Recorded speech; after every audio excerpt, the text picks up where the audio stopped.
I'm Mike, And I'm Will, and this is the Pop Pit. a no-holds-barred mosh pit of popular culture. We want to review movies, TV, and video games. What are we reviewing today, Mike? I think we're going to be reaching down into the pop pit and pulling out a certain cinematic gem that goes by the name Gremlins 2, the new batch. Well, let's get started.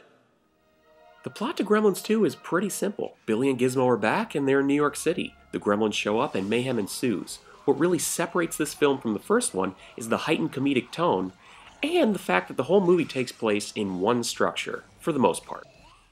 Well, Mike, what worked about Gremlins 2? What did you like? I really love Jerry Goldsmith's score. Jerry Goldsmith is one of the great film composers for the 21st century and a frequent collaborator with Joe Dante. He's wrote a lot of great themes for cinema, including music for Rudy and Star Trek The Motion Picture. And here he revisits some of his work from Gremlins, but puts a fun and unique reimagining on it. The main theme from Gremlins is heard again, but it's done in a bigger, brighter way. You know, almost like a Broadway tune if you were to go and actually see Gremlins the musical. Which is great later on in the film when the Gremlins perform their own rendition of New York, New York. The distinctly recognizable Mogwai theme, which is usually associated with Gizmo, is used in a reduced way in this film, replaced by a more soft, playful tune. You know, Mike, you can actually hear references to Rambo, and you see footage from the movie, and Jerry Goldsmith was the original composer of the Rambo theme. So it's a fun little callback by Joe Dante. Well, what do you think is one of the elements that makes Gremlins 2 a really good movie? It's got to be the special effects. There's a level of detail to each gremlin that makes them look like living, breathing creatures. And they move pretty convincingly as well. I also like the variety. It really ups the stakes to the gremlins. If you're being chased by a spider gremlin or a bat gremlin, it's a lot more menacing. It's interesting to think that just a year later, Terminator 2 would come out, and then 3 years later, Jurassic Park would come out, and they would completely revolutionize the way special effects were done with the computer. So it's not completely outlandish to think that this was the last hurrah for special effects, practical special effects. You know, well, the original special effects artist for Gremlins, Chris Wallace, didn't return to do the effects for this film. Director Joe Dante had to reach out to the great special effects artist Rick Baker to ask for his help on this movie. Rick Baker had some kind of apprehensions, you know, he didn't want to go and just rehash the work that, you know, Chris Wallace had done. So Joe Dante had to kind of entice him by giving him full range to be as unique and outlandish as he wanted to be. And that's why there are so many different kinds of awesome Gremlins. Yeah, aside from the main cast, you know, Spike, Daffy, and then there's those spider gremlins, brain gremlin, veggie gremlin. Which one's your favorite? Cowboy Gremlin. Who's that? You don't know about Cowboy Gremlin? As the Gremlins start to break out of the Splice of Life laboratories, and in all the chaos when everyone's running down the hallway, if you look very closely, there's a Gremlin dressed up like a cowboy riding a goat. And it's just the greatest thing ever. Will, what else did you really enjoy about Gremlins 2? Something that really shines for me is John Glover's performance as Mr. Clamp. On paper, he's written like this slimy businessman, sort of like the lawyer from Jurassic Park. But he's very endearing. He's got this naivete about weird business practices that he's doing. And in my opinion, he outshines Billy and his girlfriend. You know, Will, I once heard that John Glover punched a bee. Good on you, John Glover.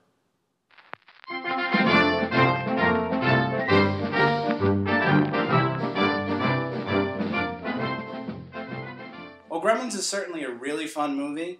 It's not without its flaws. Yeah, one thing that didn't really work for me in this movie was the cartoon at the beginning. Joe Dante wanted a cartoon to set the tone for the movie to make it seem zany, almost like a live-action cartoon. But the problem with this animated short is it has very little slapstick in it. It's very tame. If you want a good example of an animated short before a movie, check out Who Framed Roger Rabbit. Not only does it introduce us to Roger, it introduces us to animated shorts in general, and what Roger does for a living. I could see a cartoon working before Gremlins 2, but not this particular one. The animation is jarring, but for fans of the Warner Brothers characters, it's nice to note that Chuck Jones, a legend in his own right in the animation world, came out of retirement to do this short for the movie. And you could actually see Chuck Jones in the original Gremlins film as an older gentleman who compliments Billy on his drawings. You know, something that didn't really work for me in this movie was the big business aspect and the idea that they have all this technology but none of it works. I think you're wrong there, Will. I think director Joe Dante and screenwriter Charlie Haas found a lot of great humor to mine from the kind of impersonal American commercialization that was happening at the time and years to come. Well, I will see that the movie taking place in the superstructure works very well. And actually, Joe Dante wanted originally for the Gremlins to go out into the city more than just Bat-Gremlin. But I mean, with the Clamp superstructure, you've got a genetics lab, which allow all the Gremlins to transform into those awesome Gremlins that we see. You get a cable network with a variety of different channels, so you give a bunch of different backdrops for the Gremlins to cause menace in, including microwaving with Marge. And then you also have a yogurt bar. According to a guy I know who counted, there's 52 Gremlins in the final scene of Gremlins 2. No, there's 53. 54. There's like 54. Approximately. Being a monster kid of the 50s and 60s, Joe Dante wanted to pay tribute to filmmaker William Castle, who would have in-theater live gimmicks to go along with his horror movies. In The Tingler, he makes it seem like the Tingler has broken loose in the theater as a shadow crawls across the projection booth. That's why in the theatrical release of Gremlins, the film reel breaks and the shadows of the Gremlins could be seen, making you think that they've broken into the projection booth as well. And we all know that the only thing that could stop the Gremsters is Hulk Hogan himself. But in the VHS release, it really doesn't make sense for a film reel to break. So what they had is that it fades to snow, and it makes you think that the Gremlins have taken over your VCR. But it takes, again, another real American, the Duke himself, John Wayne, to stop those nasty cowboy Gremlins. More cowboy Gremlins! In the movie, there's a character named Grandpa Fred who's a late-night horror host, and he looks almost exactly like Grandpa Al from the Munsters. And I just wonder, why didn't they ask Al to be in the movie? You're not going to ask the guy wearing a Grandpa Munster t-shirt about that? Well, you see, Grandpa Al was doing the same thing as Grandpa Fred. He was hosting horror movies on TBS, the Superstation, on Saturday mornings called Scary Saturdays. My guess is he probably didn't take the job because he was making too much money off of his 1-900 number. Hiya, kids. It's me, your friend Grandpa. I gotta tell you, I am starting a new club, and I want you to join. It's called the Junior Vampires of America.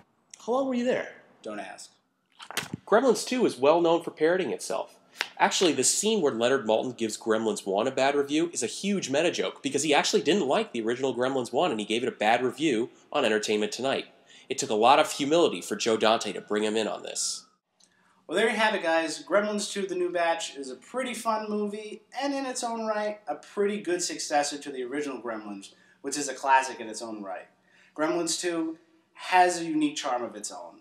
You know, some of the humor can be lost on some people. You know, the references may fly over their heads, and the live-action cartoon outlandishness can be a little bit tiresome. But for fans of the series and fans of practical special effects, definitely check it out. Yeah, that's why we're giving it 4 Mogwais out of 5. Cowboy Gremlin gets 5 Mogwais out of 5.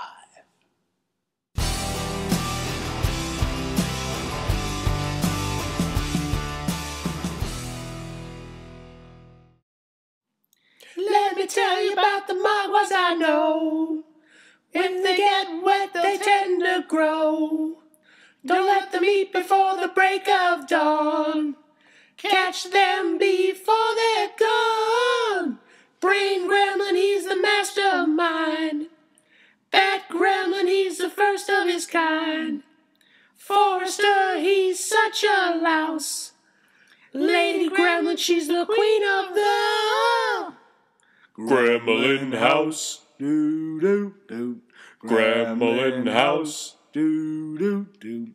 Gremlin house, doo doo doo doo. Gremlin house, a doo doo. Gremlin house, a doo doo. Gremlin house. Do the gizmo, do the gizmo. Do the gizmo, do the gizmo.